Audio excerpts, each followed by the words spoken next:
So when Bath was inscripted as a World Heritage Site, the whole city was inscripted rather than just the Georgian Centre. And the reason is because it sits within this landscape that holds it. It's like a bowl around the city, fantastic hills for the backdrop for it. So we have now this Bathscape area to try and improve the habitats within it, to try and work with people, encourage people out to explore it. There's loads to find. We do lots of walks, we have volunteer work parties, we're training people up to survey to find out more about it for the wildlife. We're collecting oral history for people's stories about the Bathscape and the history, and we're doing geophysical surveys. We're getting out and exploring the archaeology, training people up with the skills to go out and do that. The National Trust is one of 12 partners involved in Bathscape over the next 5 years. We own a lot of the green setting of Bath, which we manage for nature conservation and encourage people to come out and enjoy it. The work we do is supported by the enthusiasm of our great teams of volunteers.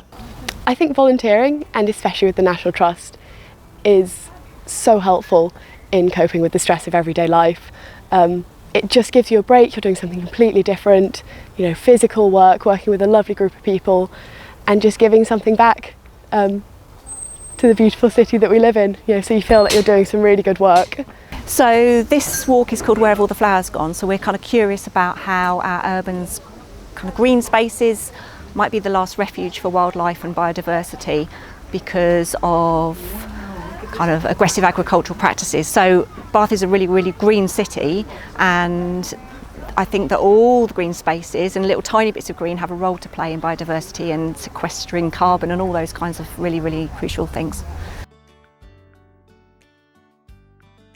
They can feed the chickens and feed the goats. The chickens are really friendly, so as soon as you go in they surround you and you really like the chickens, don't you? That's the main reason we come. He really likes the chickens and the pigs. But yeah, it's just really good. Everyone's so friendly. Oh yeah, it's really cool because Bath's really good because it's so placed in the rural environment as well. So there's very little green belt. You're basically in an urban environment and you're directly then straight into the rural area as well. So there's just tens and tens of miles of trails, bridleways that you can run. You've got the canal path.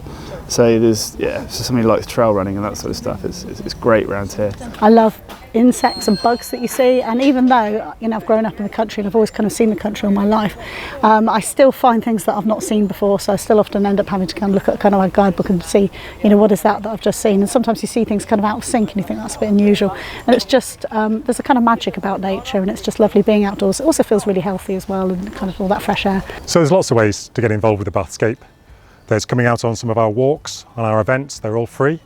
We'd love you to come out and volunteer with us.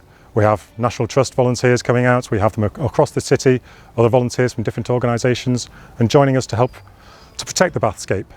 We want you to learn as you go along, and it's all free. So please come out, enjoy the Bathscape, discover more.